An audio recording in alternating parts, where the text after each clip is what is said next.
Epictetus, a renowned Stoic philosopher, once imparted a profound insight. Surround yourself only with those who elevate you, whose presence extracts your finest qualities.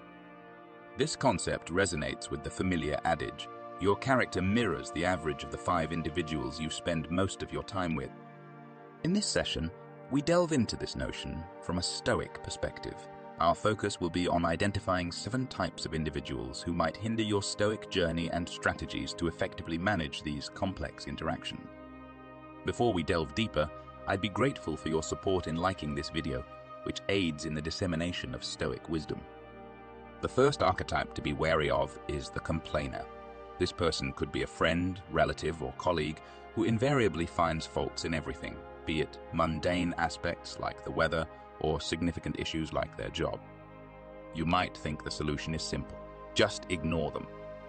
However, it's not always that straightforward. Constant exposure to such negativity can imperceptibly drain your mental energy, much like a slow but persistent leak diminishes a water tank.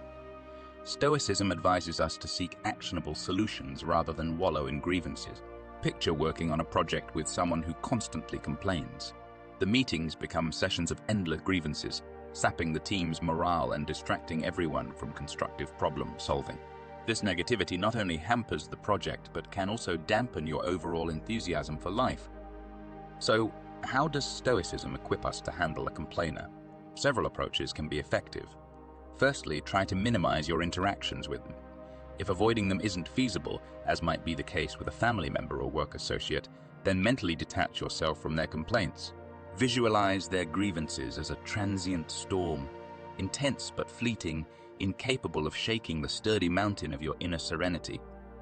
Another tactic is to redirect conversations towards solutions or switch to a more positive topic. Drawing inspiration from Marcus Aurelius, remember, you have power over your mind, not outside events. Realize this, and you will find strength. This Stoic principle teaches us to fiercely protect our mental well-being and ensure that the chronic negativity of complainers doesn't derail our path of Stoic resilience and integrity. Type 2. The drama magnet. Picture yourself as the captain of a ship smoothly sailing through tranquil waters when suddenly you encounter a whirlpool. This represents the drama magnet. These individuals seem perpetually engulfed in crises, conflicts, or controversies, and possess a disconcerting knack for dragging others into their turmoil. Initially, their intensity might seem intriguing, even exciting, but soon you realize it's akin to steering your vessel through a relentless storm. The challenge with drama magnets lies in their ability to make their problems feel like your own. Their chaos can be contagious, often ensnaring you in disputes that were never yours to begin with. For instance, consider a friend who constantly has issues with other people in your social circle. Today, they're upset with Sarah. Tomorrow, it's Tom. You offer advice, but the cycle is unending, and before you know it, you're inadvertently entangled in these fallouts. One effective strategy here is reflective listening. Rather than dispensing advice or picking sides, echo their sentiments. If they express betrayal by someone's words, respond with understanding, like, "It sounds like you feel betrayed by what was said." This approach allows you to be supportive without getting wrapped up in the drama. Another tactic, though it might seem counterintuitive, is to become selectively unavailable. Stoicism teaches us to guard our time preciously. Sometimes this means distancing yourself from others' recurring crises. Set aside periods where you are unreachable, focusing solely on your tasks or personal growth. Make it clear that during these times you prefer not to be disturbed. In the words of Seneca, true happiness is to enjoy the present without anxious dependence upon the future. This perspective is invaluable when dealing with drama magnets. Rather than fretting over the next potential crisis, concentrate on the present where your control lies. Live your life uninterrupted by external chaos. Aim to navigate your ship calmly, avoiding the whirlpools that could disrupt your journey towards self-improvement and peace. Type 3. The Naysayer. Visualize yourself as an artist, creatively painting your canvas, each stroke adding vibrancy and life to your vision. Then the Naysayer enters. They observe your work and immediately start critiquing. "Are you sure about that color? That doesn't look quite right. Do you know how hard it is for artists to succeed? Their remarks are like grey smudges on your bright canvas. Their critiques aren't the constructive kind, which can be beneficial. They perpetuate doubt and pessimism. For instance, imagine you're excited about a new career path. You've researched, consulted professionals, and even enrolled in preliminary courses. However, sharing your excitement with a naysayer brings a barrage of reasons why it won't work. The market's competitiveness, your skill set, the risk of failure. Gradually, their doubts begin to seep into your own confidence. So, how should you handle a naysayer, especially if they're close to you? An effective yet unconventional approach is to seek their advice instead of merely sharing your plans. When positioned as advisors, people tend to be less dismissive and may provide more thoughtful feedback. Alternatively, try positive confrontation. Rather than accepting their negative viewpoint, challenge them to propose solutions. If they doubt your career change, ask what would be your advice for someone looking to change careers successfully. This not only redirects the negative energy but also fosters a more productive dialogue. Recall the Stoic philosopher Epictetus' saying, "We have 2 ears and 1 mouth so that we can listen twice as much as we speak." Listening isn't about accepting all negativity. It's about discerning useful feedback from unhelpful criticism. When naysayers attempt to cloud your vision with their doubt, step back, listen, evaluate, and keep painting your life's canvas with your chosen hues. Resist allowing anyone to transform your vibrant creation into a muted grey tableau. Type 4. The victim. Envision life as a chess game. Each player has identical pieces and aims to checkmate the opponent's king. You strategize, sacrifice, and risk. The victim, on the other hand, blames the board, the pieces, even their opponent for every setback. They perceive themselves as forever checkmated, attributing their plight to external forces rather than their choices. Their life story is a saga of misfortune, always portraying themselves as the beleaguered lead. I can't progress in my job because my boss doesn't like me, or I can't be fit due to poor genetics. It's important to recognize that some individuals genuinely face significant challenges and systemic barriers. However, the victim archetype we're discussing here habitually utilizes their predicament as a perpetual shield against responsibility for their decisions or inaction. You may find yourself drawn into their story, cast as the rescuer. Consider spending hours listening to a friend who attributes every failed relationship to their ex-partners. This not only drains your time, but could subtly influence you to adopt a similar victim mindset. What's the best approach with a victim? While it's tempting to play their savior, offering endless counsel and support, Stoicism advises caution. Establishing firm boundaries to safeguard your mental well-being is key. Compassionate detachment is a useful strategy. You can show empathy and care, but avoid trying to fix their problems for them. Be a supportive listener, but don't be their constant troubleshooter. Echoing Marcus Aurelius, the best revenge is to be unlike him who performed the injustice. If you're drawn into a victim's narrative, resist becoming one yourself. Take charge of your life's chessboard. Execute your moves with purpose, and remember, in life's chess game, being perennially checkmated is often a choice, not destiny. Keep advancing your pieces. Strategically sacrifice when needed, and play not for revenge or sympathy, but for personal growth and enlightenment. Type 5. The Toxic Positivist. We all know someone like this. They radiate an aura of relentless cheer, framing every situation with excessive optimism. They're the ones telling you to just be happy during tough times, invalidating your genuine emotions with a dismissive wave of over. 4. Positivity. Consider your life as a garden. Yes, there are flowers, but also weeds and pests.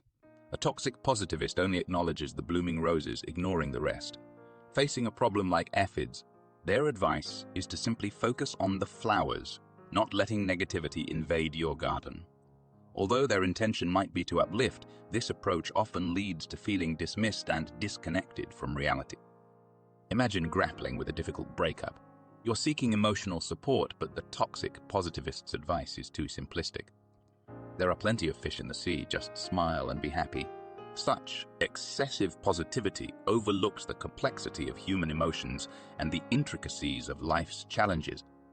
So, how do you maintain your garden without letting toxic positivists trample it underfoot with their good vibes only mantra? One approach is to engage them in acknowledging both joys and struggles. For instance, if they say, At least you have your health. Respond with, yes, I'm thankful for my health.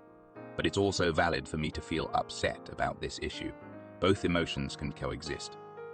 Another technique is to practice emotional granularity, which involves recognizing and differentiating a broad range of emotions, both positive and negative. When faced with the just be happy rhetoric, take a moment to identify and articulate your complex feelings. Saying, I'm feeling a bit down today because of X, and that's perfectly fine, can be incredibly freeing. Drawing from Stoic philosophy, Seneca once stated, true happiness is to understand our duties toward God and man, to enjoy the present without anxious dependence upon the future. This quote highlights a balance, acknowledging responsibilities, which can be challenging, and appreciating the present. Stoicism isn't about focusing exclusively on positivity or negativity.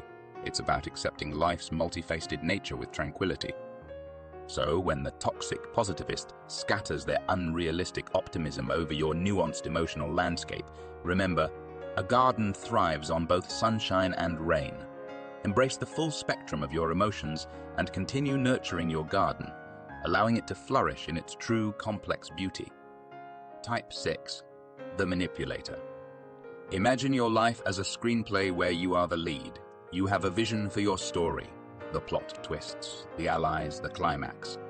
But then the manipulator enters, a shadowy figure subtly altering your script. Gradually, you notice your life's narrative drifting off, the path you envisioned. The manipulator excels in emotional and psychological tactics. They might employ flattery, guilt, tripping, or deceit to nudge you towards their advantage. Consider a friend who habitually convinces you to pay for dinners, playing on your success and their supposed hardship.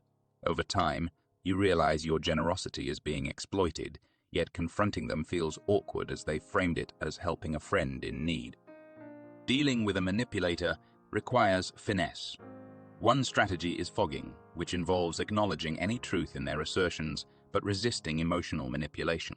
For instance, if they comment on your success to persuade you to pay for dinner, you might agree about your good fortune but insist on splitting the bill as usual. Setting and enforcing clear boundaries is another crucial approach.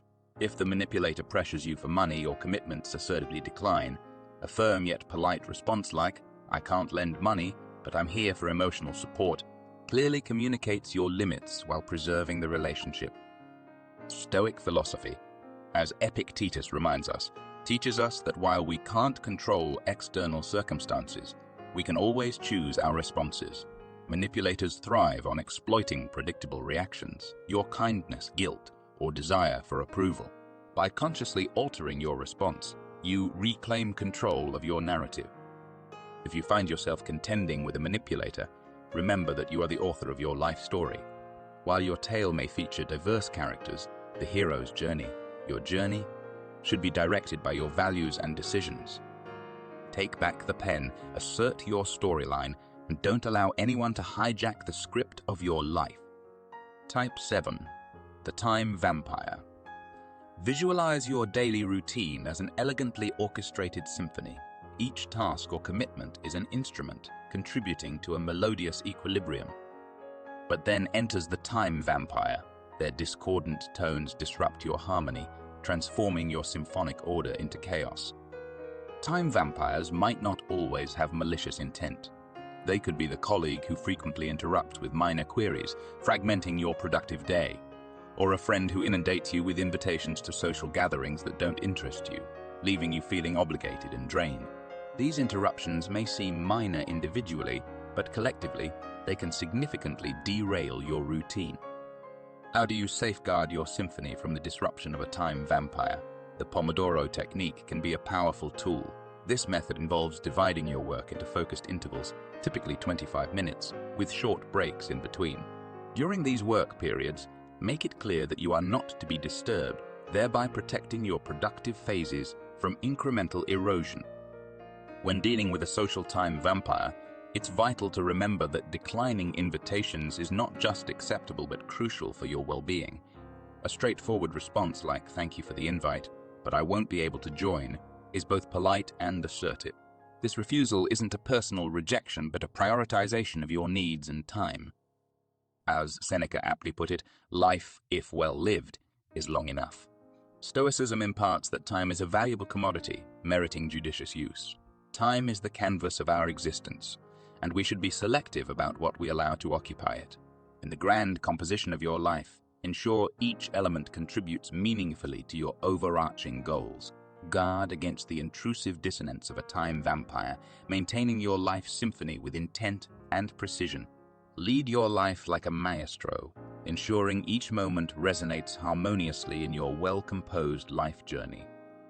As we conclude our journey through the various characters that might hinder our progress in Stoic resilience and wisdom, let's emphasize the importance of self-awareness.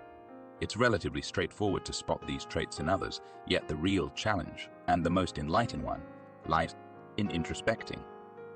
Could it be that we, sometimes unknowingly, embody one of these roles in someone else's narrative? Stoicism is not solely about maneuvering through external challenges. It equally focuses on self-understanding and self-improvement. If our discussion today has ignited a moment of self-realization, an insightful flash, or even a modest introspective thought, I invite you to share your reflections in the comments. Let's create a dialogue that's mutually enriching, sharing experiences and insights. Until our next session, may your decisions be in harmony with your virtues, your actions mirror your wisdom, and may your life evolve into the masterpiece it's destined to be.